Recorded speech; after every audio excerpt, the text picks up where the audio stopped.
So I just wanted to share this in the evening when you posted this book club wala ex I was just thinking about this.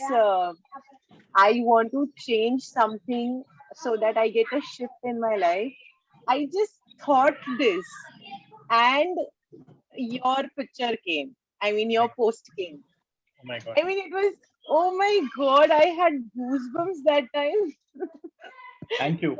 I'm Social and honored. communication I hope this really helps. I hope whatever we're going to yes. read and whatever we are all going to discuss, actually more than just the reading, no, I have a strong feeling that whatever we all are going to discuss, that is going to be of a lot of value, because the discussions will be spontaneous. Some of us might share from a vulnerable space, and I think that is what is going to really make a shift. I think that's how we make a shift in the collective, right? Through discussion. So this is not a, so for everyone who's like, so thank you Kushbu for that. So for everyone who's like attended a workshop or something of mine, this is not a workshop. This is, I'm not an expert here. I'm not teaching anything. I'm also curious. Okay, I'm curious. I'm exploring along with all of you. And this is a brilliant book that it really touched my heart. So I thought, okay, let's do this together, right? And this is a very relevant theme right now that is happening, you know. So warm welcome everybody. Hi, hi Sushil. Hi Geet. Welcome. Hi Anu. Hello Kausha. Hi Sharon. Hi Kalyani. Hi Sonia. Hi Shivangi. Hello Harish. Hello, hello. Happy to have you. Thank you.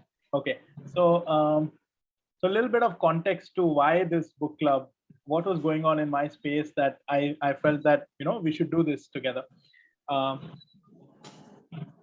Like as I was, you know, going through life, and still am going through life, situations came up wherein which I started questioning my role as a man. Okay. I started feeling a little confused about what is the definition of masculinity. In the sense, when I grew up, the movies I saw, they had a very clear definition of this is what a man should do and this is what a woman should do. And there were only two genders. Growing up, what I saw in the movies, I thought that's what is real. And also my culture where I'm growing up, the culture imposed the same set of values, very rigid roles of what it is to be a male and what it is to be a female. And somehow, every time I tried to live up to that expectation of what it is to be a male, I always felt that the bar just rose a little out of reach. So I would change, I would try to impress my father, and I would try to impress other men uh, to feel validated as for being a man. And then the bar would increase. And I would find myself wondering, am I masculine enough? Right? And then some people would say, you're too sensitive and stuff like that. So I felt being sensitive is wrong or something like that, right? And then so there were certain experiences. Maybe through the course of the book, I will also open up and I will also feel comfortable to share some experiences, and you will also feel comfortable, I hope, like in the days to come, to open up and share your experiences or your views. All of that is welcome here. So we'll keep this as an open forum of discussion, right? But we're using the book as a guiding post to guide our discussions. Okay. And before I begin reading the book, can I ask everyone to just type on the chat box what brought you here? Why are you here? Like what is it that drew you to this discussion, or what is it that drew you to this book club? And don't tell me just because I invited you, because I've invited all of you. Some people responded and they're here, and some people they did not show. So at the very outset, I want you all to type on the chat box what brought you here.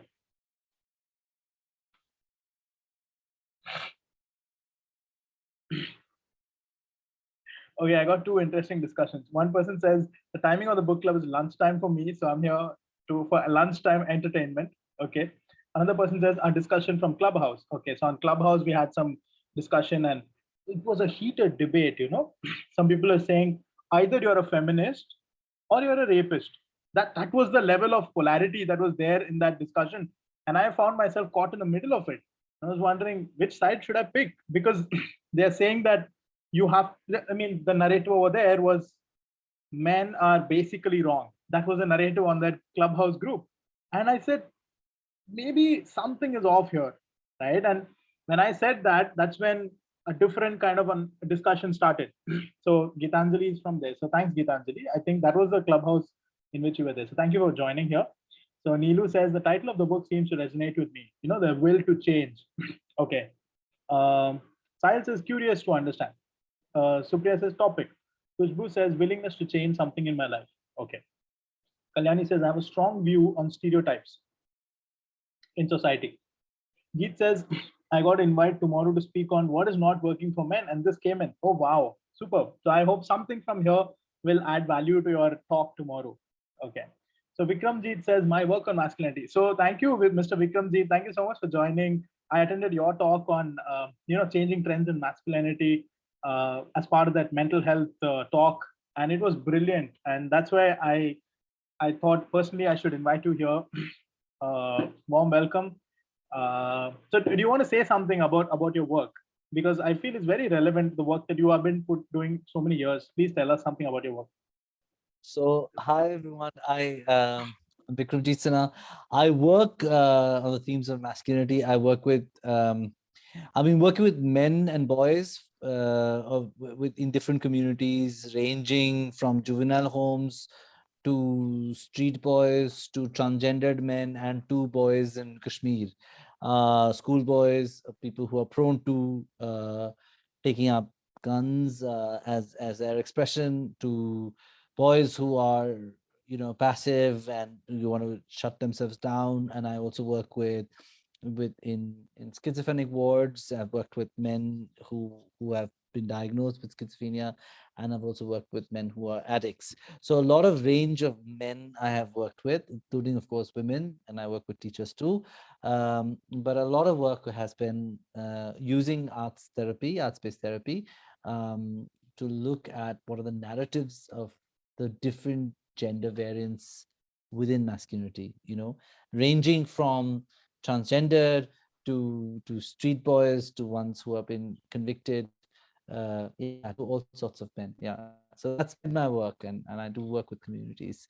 But I'm an arts-based therapist, and my work is with the different modalities of the arts. Yeah. Super. Thank you, Mr. Vikramjeet. So for us to begin with, can you, since you've worked with so many men, so many boys, would you be, I know it's a difficult question, maybe, would you be able to say in one sentence or in one word, what is the problem? Is there a common theme? Is there a common problem? And if so, what is it? Yeah. The common theme is a complexity which lies on the what I call the armor as a metaphor, the masks of masculinity, and I think it's very difficult for all men, even transgendered men, to be vulnerable and to actually become to show that they are open and they can be soft. And I think vulnerability is always associated with weakness. It's not about crying, it's not about tears, but it's just about the idea that I cannot share and I cannot be transparent because I'll be judged for being weak and therefore not being a man. So even with transgendered communities, even though the external is feminine and the external is coquettish and sort of much more exaggerated, but I think it's a defense against the fact that they have been stigmatized because they don't fall under the bracket of being what a man is.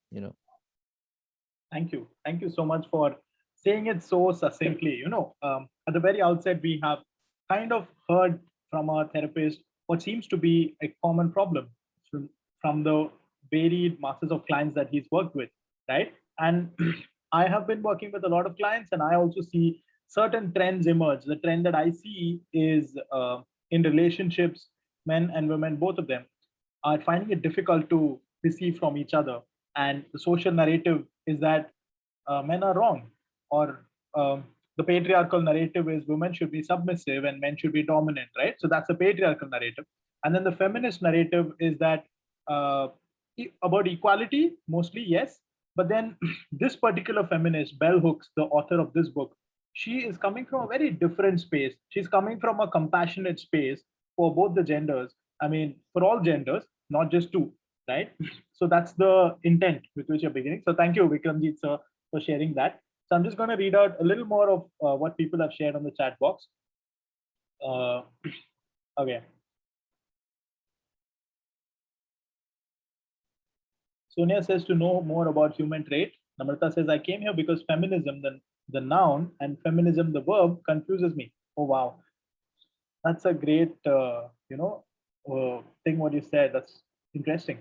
Kausha says, I feel that I have some things which needs to be cleared, and it will change my views. Okay.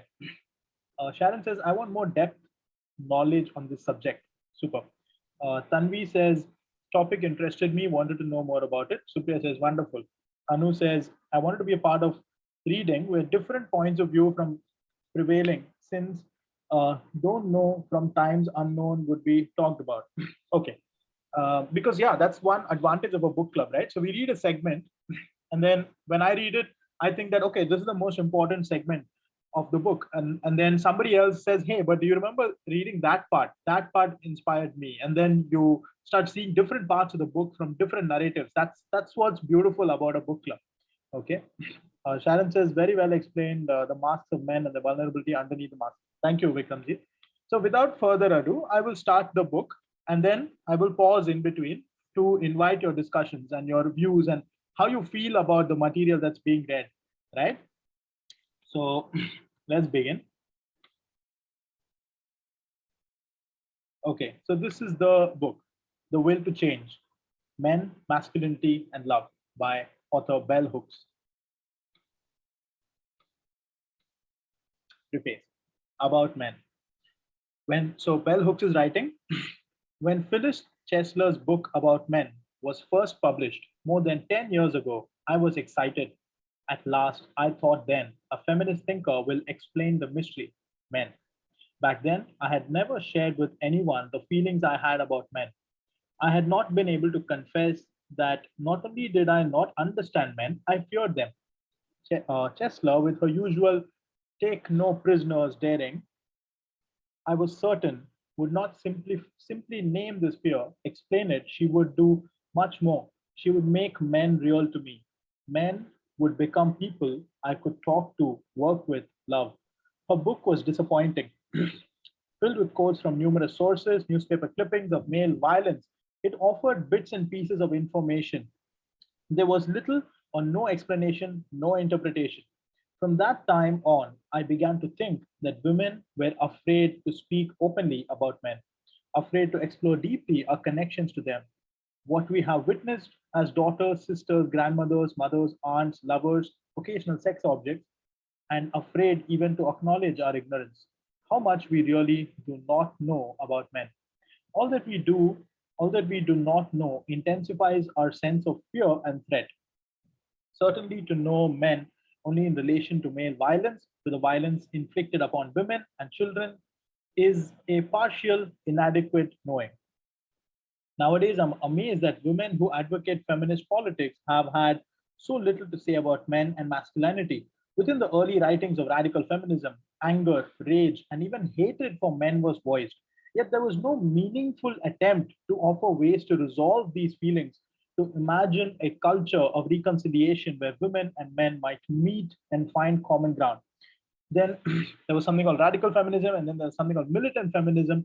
It gave women permission to unleash their rage and hatred at men, but it did not allow us to talk about what it meant to love men in a patriarchal culture, to know how we could express that love without fear of exploitation and oppression.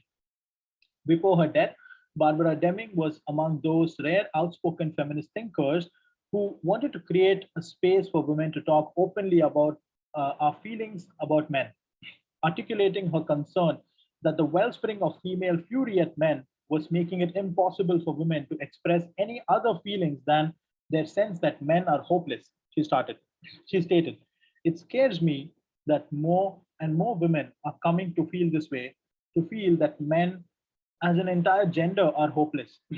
Deming did not feel that men were incapable of change, of moving away from male domination, but she did feel that it was necessary for women to speak the truth about how we think about men. I believe that the only way we can get where we have to go is by never refusing to face the truth of our feelings as they rise up in us, even when we wish it were not the truth. So we have to admit to the truth that we sometimes wish our own fathers, sons, brothers, lovers were not there. But this truth exists alongside another truth, the truth that this wish causes us anguish. While some women active in the feminist movement felt anguished about our collective inability to convert masses of men into feminist thinking, many women simply felt that feminism gave them permission to be indifferent to men, to turn away from male needs. When contemporary feminism was at its most intense, many women insisted that they were weary of giving energy to men, that they wanted to place women at the center of all feminist discussions. Feminist thinkers like myself, who wanted to include men in the discussion, were usually labeled male identified and dismissed. We were sleeping with the enemy. We were the feminists who could not be trusted because we cared about the fate of men. We were the feminists who did not believe in female superiority any more than we believed in male superiority. As the feminist movement progressed, the fact became evident that sexism and sexist exploitation and oppression would not change unless men were also deeply engaged in feminist resistance.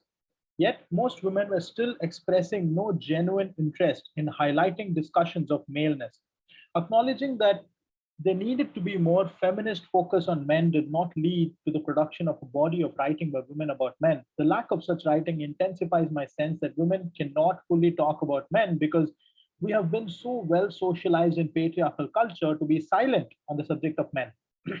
But more than silence, we have been socialized to be the keepers of grave and serious secrets, especially those that could reveal the everyday strategies of male domination, how male power is enacted and maintained in our private lives. Indeed, even the radical feminist labeling of all men as oppressors and all women as victims was a way to deflect attention away from the reality of men and our ignorance about them. To simply label them as oppressors and dismiss them meant we never had to give voice to the gaps in our understanding or talk about maleness in complex ways. We did not have to talk about the ways our fear of men distorted our perspectives and blocked our understanding. Hating men was just another way to not take men and masculinity seriously.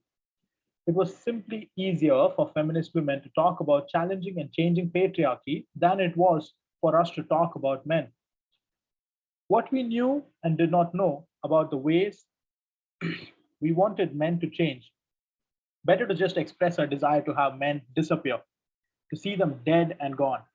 Eloquently, Barbara Deming expresses this longing when she writes about her father's death. Years ago, it was on a weekend in the country, and he'd been working outside with a pick and a shovel, making a new garden plot. He'd had a heart attack and fallen there in the loose dirt. We called a rescue squad, and they were trying to bring him back to life but couldn't. I was half lying on the ground next to him with my arms around his body. I realized this was the first time in my life that I had been able to really touch my father's body. I was holding hard to it with my love and with my grief.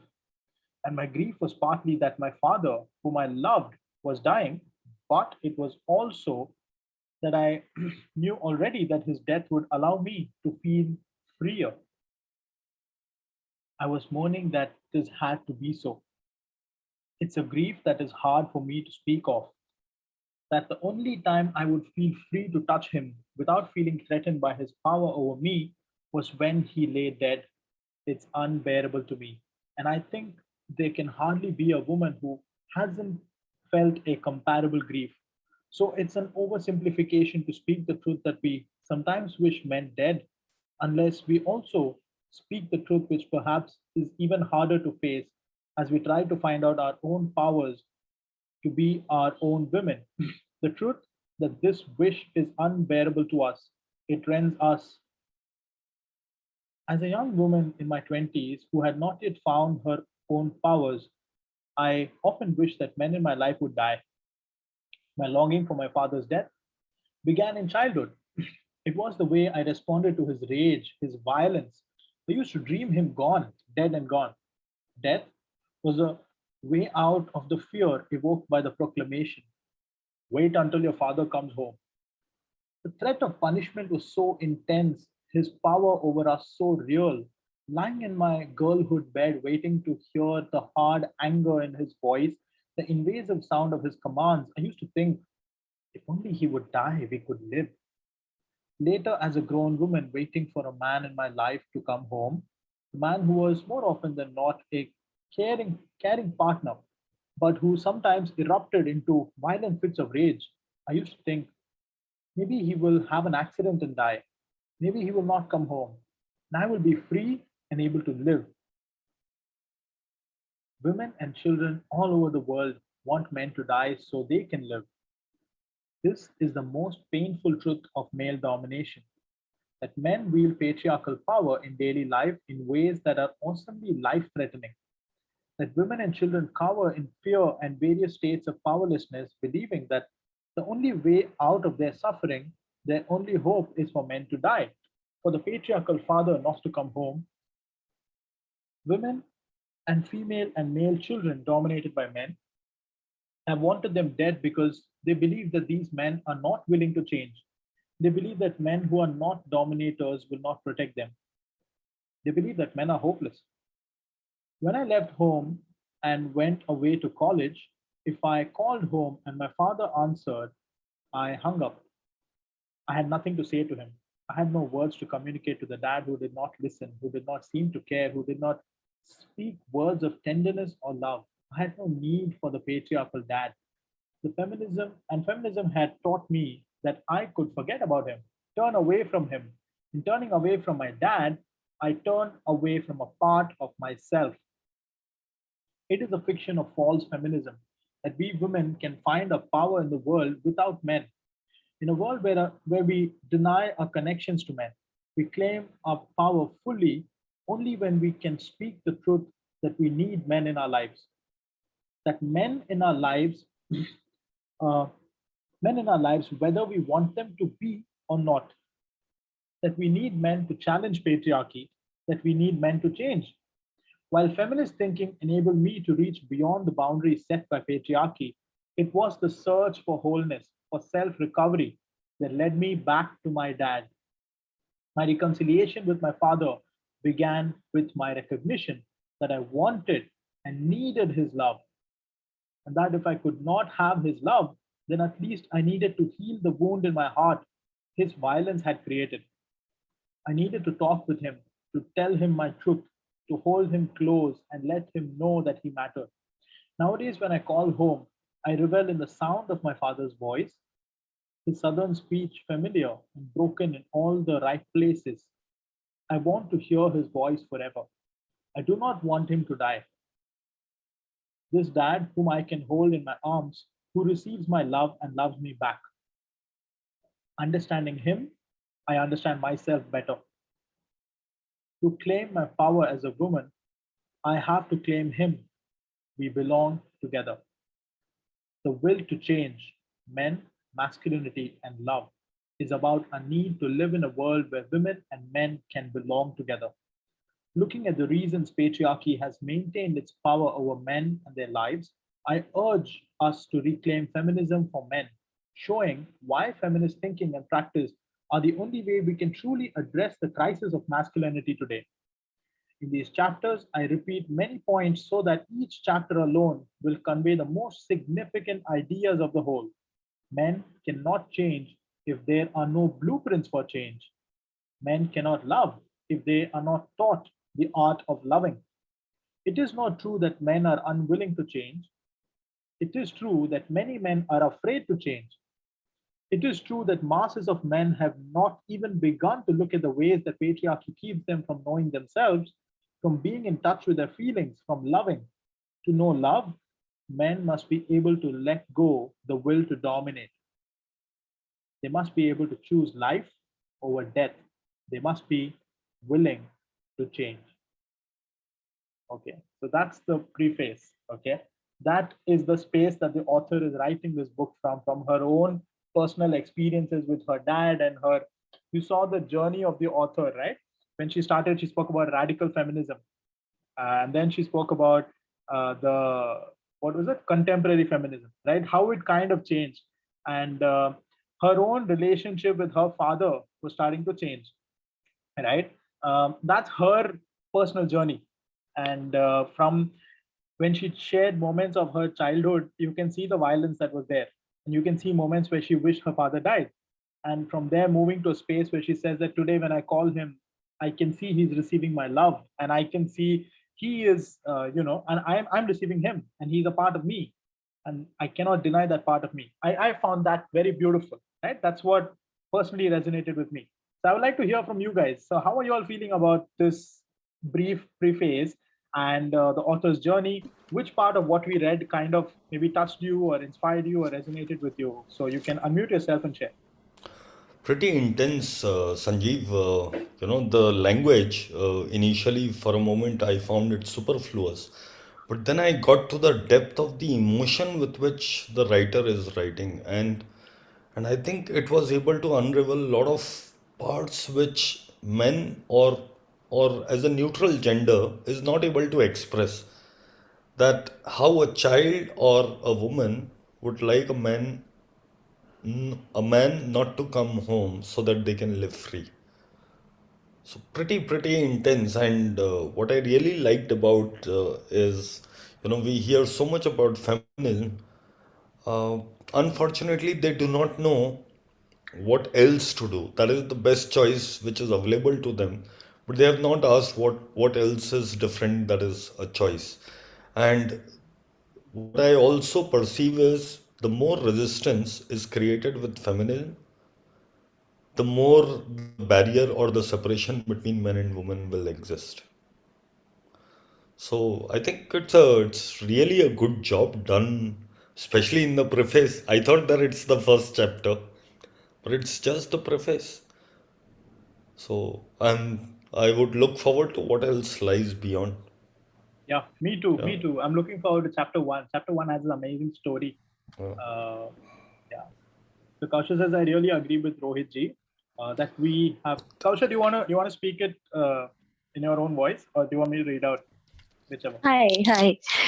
Yeah, so I really agree with you that nowadays, like, when this concept of feminism has come down, people have really misundertaken it as maybe, they think that feminism is something that, female should be given importance over male, but which is not the fact. And there where everybody gets wrong, and because of that, I guess, now female has started misusing this thing against everyone. Like, if they are, at fault, they would be so much of they'll show so much of anger against it. They will not not actually accept their mistakes.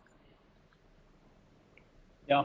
Thank you, Kausha, for very Thank honestly you, sharing Kausha. that. Yeah, thanks, Kausha. Ritika is also saying something. Ritika, do you want to like unmute yourself and share? I can see your text, but in case you want to unmute and say it, you can say it. Or I can read it out. Okay, I'll read it out. So Ritika says male bashing. Some people think feminism is for some people, but that's not true. All right, all right. So I'm going to continue reading chapter one, and then I'm going to invite more discussions. Okay, I'm going to begin reading chapter one. What's happening is this particular Zoom link is going to end in 10 minutes. So what I'll invite all of you to do is I can end the meeting right now, and you all can click the same link and rejoin. I'm going to start reading chapter one in the part two of this meet. Yeah. So I'm ending this meet, but everyone please come back. You click the same link and rejoin.